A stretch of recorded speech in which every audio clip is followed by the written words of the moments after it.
एक ऐसी दुनिया की कल्पना करो जो अपनी सांसें थामे हुए थी। एक ऐसी खामोशी जिसमें दूर जंगल में एक पत्ती के गिरने की सरसराहट भी सुनाई दे रही थी।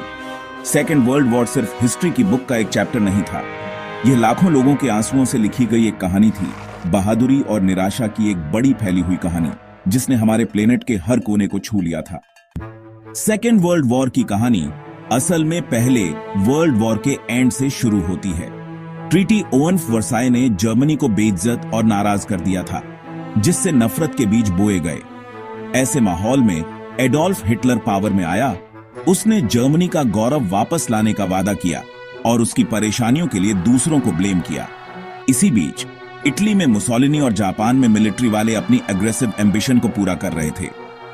1930 के एंड तक जर्मनी, इटली और जापान, जिन्हें एक्सेस पावर्स के नाम से जाना जाता था, मिलिट्री के फैलाव और डेमोक्रेसी के लिए तिरस्कार में विश्वास रखते थे। दुनिया एक ग्लोबल लड़ाई के कगार पर थी। जर्मनी और ज्यादा बोल्ड हो गया। उसने खोए हुए इलाकों को वापस ले लिया और ऑस्ट्रिया और चेकोस्लोवाकिया के कुछ हिस्सों पर कब्ज कर लिया। ब्रिटेन और फ्रांस वॉर से बचने की उम्मीद में अपीजमेंट की कोशिश की, लेकिन इससे हिटलर और ज्यादा इनकरेज हुआ। सितंबर 1939 में पोलैंड पर इन्वेजन ने ब्लिट्जक्रेग लाइटनिंग वॉर को जन्म दिया, जिसने अपनी स्पीड और क्रूरता से दुनिया को हैरान कर दिया। ब्रिटेन और फ्रांस ने वॉर डिक्लेयर कर दिया और सेकेंड वर्ल्ड वॉर शुरू हो गया था। पोलैंड के गिरने के बाद एक छोटा सा ठहराव, फोनी वॉर, तब खत्म हुआ जब जर्मनी डेनमार्क, नॉर्वे और फिर फ्रांस से होकर गुजरा। एलाइज को डनकर्क तक धकेल दिया गया, जहां एक सिविलियन आर्मी ने 338,000 से ज्यादा सोल्जर को बचाया।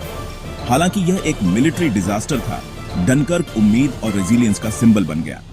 यूरोप घेराबंदी में था और दुनिया ने आगे क्या होगा इसके लिए तैयारी की। फ्रांस के हारने के बाद ब्रिटेन अकेला खड़ा रहा।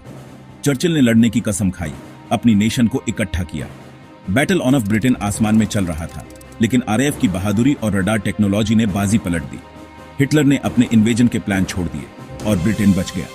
पूरब की ओर मुड़ते हुए हिटलर ने ऑपरेशन बारबरोसा लॉन्च किया। 1941 में सोवियत यूनियन पर इन्वेजन किया। जर्मन की तरक्की को सोवियत के कड़े रेजिस्टेंस और कड़क रशियन विंटर ने रोक दिया। इसी बीच जापान ने पर्ल हार्बर पर अटैक किया, जिससे यूनाइटेड स्टेट्स वॉर में शामिल हो गया। लड़ाई सच में ग्लोबल हो गई। यूरोप, अफ्रीका और पैसिफिक में लड़ाई चल रही थी। दुनिया अब पूरी तरह से वॉर में डूब गई थी।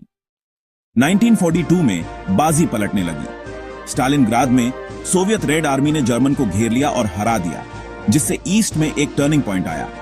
नॉर्थ अफ्रीका में अलाइड फोर्सेस ने अल अलामीन में जीत हासिल की, एक्सिस फोर्सेस को उस एरिया से बाहर धकेल दिया। पैसिफिक में अमेरिकन कोड ब्रेकर ने बैटल ऑफ मिडवे जीतने में हेल्प की। जापान की नेवी को बुरी तरह से चोट पहुंचाई। इन जीत ने एलाइज को उम्मीद और मोमेंटम दिया। जीत की लंबी मुश्किल राह शुरू हो गई थी। दुनिया ने अंधेरे के खत्म होने की उम्मीद करने की हिम्मत की। 1944 तक एलाइज हर तरफ से दबाव डाल रहे थे।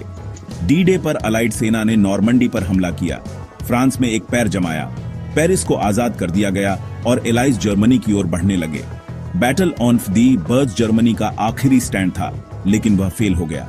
मई 1945 में हिटलर मर गया, बर्लिन गिर गया और जर्मनी ने सरेंडर कर दिया। पैसिफिक में यूएस ने हिरोशिमा और नागासाकी पर एटॉमिक बम गिराए। जापान ने सरेंडर कर दिया और वॉर फिनाली खत्म हो गया। दुनिया बदल गई। लाखों लोग मर गए, शहर खंडहर हो गए और एक नया ग्लोबल ऑर्डर बन गया। यूनाइटेड नेशंस का गठन किया गया, जिससे फ्यूचर में तबाही को रोकने की उम्मीद थी। सेकेंड वर्ल्ड वॉर के सबक और यादें आज भी हमारे साथ हैं, जो आज